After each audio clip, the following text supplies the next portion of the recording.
Hey guys, welcome back to the question where you have the questions and I have the answers. And today is going to be a relatively short video. It is our 30 subscriber special. Woohoo! This has been a very long time coming. Um, I was looking back, as I always do when I continue a series, at the 20 subscriber special, which was 3 years ago. I was still in high school, which is wild to me. To put it all in perspective, I started this channel when I was, I think, 14 or 15, and I am now 20. And you're probably like, wow, a 6-year channel and you only have 30 subscribers?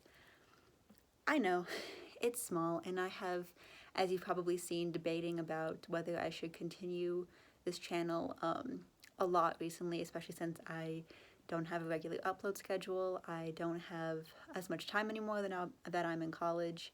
And I'm gonna be very honest, as I always am, my mental health has not been the best recently, and I have really debated with myself about shutting down this channel for good. But I like it, and I've accepted that I'm not gonna be like YouTube famous. I'm not gonna be making money off of this, but I think that the content I make is educational. I think that it is important, and it makes me happy when I'm able to do it. So I'm gonna keep on doing it, and maybe we'll get to 40 subscribers, who knows. I also have a TikTok, which has recently hit 400 followers, which is insane to me since for so long this has been my main mode of like interacting with social media. I did get TikTok and Instagram over the pandemic, but those were more out of necessity than actual wanting to do anything. I guess YouTube I also got out of necessity. If you look back, my first video on my old channel, I think was for a project in my Spanish class. But now that we have like actual content to be making, I think it's really cool. I always do a thing with questions because this is the question. I answer questions. I really like answering questions. And for my 10 subscriber video, I think I answered the question about hope. And then in 20 subscribers, I did like, what have I learned from high school? And I guess for college, for 30 subscribers, I can do not really what have I learned from college, but because I've already done that, I think, recently. But I guess just like a life update. This will be a general life update, and kind of a what have I learned from college. Life update, I'm now the executive chair of gender and sexuality for my school's undergrad student government, which is really cool. I am going on a conference. I'm going to a conference in San Francisco regarding like queer activism and queer education. Tomorrow, I'm doing that tomorrow, and I'll be gone for a week. So don't expect any new videos from me for a fat minute. I'm almost done with 1/2 of my sophomore year of college, which has been incredibly hard, a lot more mentally challenging than last year was. For no apparent reason, I guess. Life is funny. Life is really funny that way. Like last year, I think it was a lot of fun, and this year it's like everything is so excruciatingly hard and torturous to get through. But I think I'm finally starting to accept it, if that makes sense. As I've mentioned previously in videos, I have a form of psychosis, depression with like psychotic symptoms, and I just kind of have started to embrace that madness, if that makes sense. Like sometimes I can't tell where I am, sometimes I think I'm somewhere I'm not, or I don't know who I'm talking to, or I don't recognize the people around me, I don't recognize myself. Which I know sounds a lot like dementia, but it's more of like I'm aware that I'm in a certain place, but it's just like it feels like I'm somewhere else, or it feels like I'm something else. Sometimes I'm just like sitting in my room and I'm like, I don't even think I'm a person. And in those moments, I think I've just like, accepted them, because it makes it 100 times worse if you try and be anxious and try and struggle against it. And so just like, okay, this is my reality. I'm gonna sit here and I'm going to love myself in this confusion and embrace this as part of me, because ultimately it's not going away. I've had a lot of changes in friends and friend groups. I'm not really part of a big friend group anymore, just because I realized that a lot of the people at my school are really dramatic. As my friend Naya would say, mentally maladjusted. I've met a lot of really weird people at this school. And I think it's really helpful to recognize, like, who do I want to be friends with? What do I value?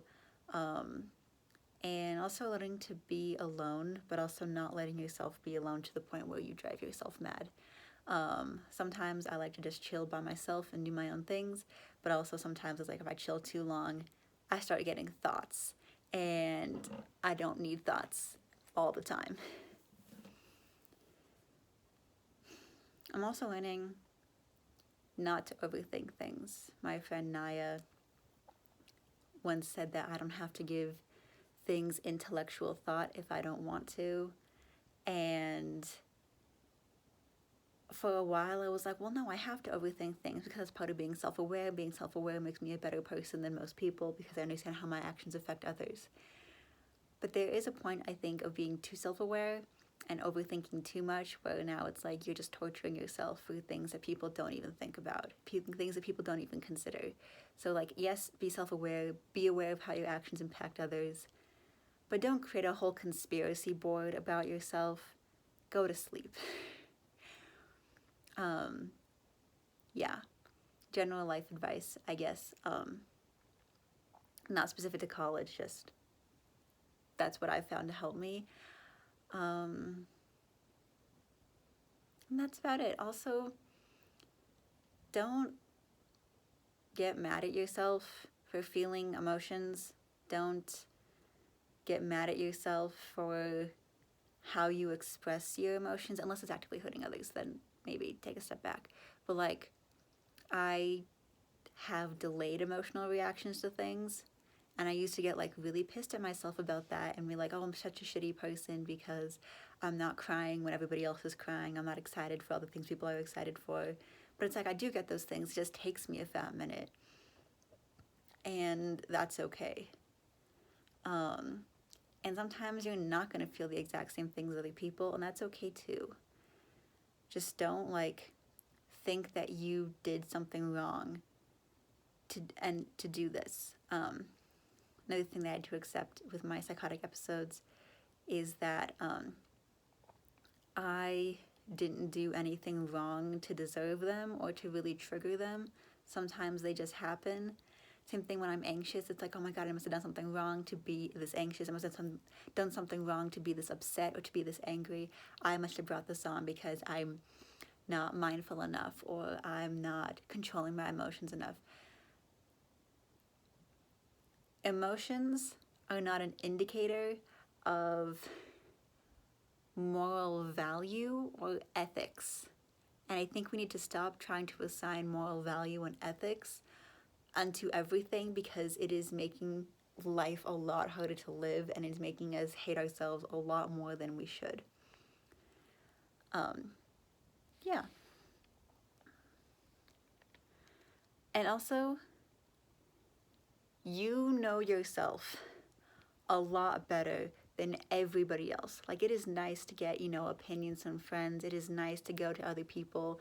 But your reaction to things is purely you.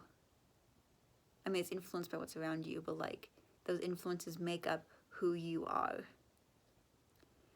And no matter how in-depth your rant is, no matter how much you tell to anybody, ultimately they are never going to fully understand the context, understand the background of you, of your situation, of anything, the way that you are. So you have to trust yourself. And this is something that I have a hard time with, is trust yourself about how you feel about things. trust yourself and listen to yourself about how you feel about other people. And this is something I learned from actually the Magnus Archives, which I started listening to. Honestly, it's becoming my new obsession. Trusting people is a choice you have to make, a decision, because yes, sometimes things happen and it feels completely different from everything else. Sometimes you have people that you can just act naturally with. Sometimes you are with people that you care about, but you have to make the conscious choice to care about them, you know? But in both cases, you are making the choice to care about them. You are going the extra effort to care about them, whether it comes naturally to you or you're consciously making that choice. You are still caring about them, and that is what matters. You are choosing to trust them, whether it's conscious or unconscious. So don't overthink that. But yeah, make a choice to trust yourself and listen to yourself, and make a choice to trust others, because sometimes, you know, you gotta try. You have to try. It's not always gonna feel like the stars aligned and everything's gonna be perfect. And there are moments like that, but they're kind of like 5% of the entire human existence, I think. And that's not because we're doing anything bad. That's just because emotions and feelings and whatever are weird, and there's no science to them, and they just happen. You know, we don't understand how this world works. We don't understand how we work, how our brains work, how our emotions work. You know, we can have a bunch of scientists trying to figure it out, but I've studied psychology this quarter, and we're just throwing spaghetti at a wall trying to see what the hell sticks. We don't know any more than a lot of other people. So ultimately, make the choice to trust who you want to trust, but also trust yourself when something feels off. Get the hell out of Dodge.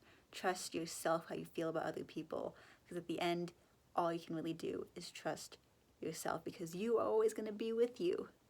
And so you should prioritize your feeling of safety over other people's, because at the end of the day, it's just going to be you.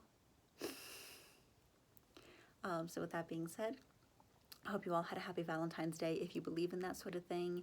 I hope you guys are surviving the winter like we all are here at the University of Denver. Thank you so much for 30 subscribers, and I hope to see you back, this time without a 3-year gap, for 40 subscribers. So long and thanks for all the fish, be excellent to each other, and party on, dudes.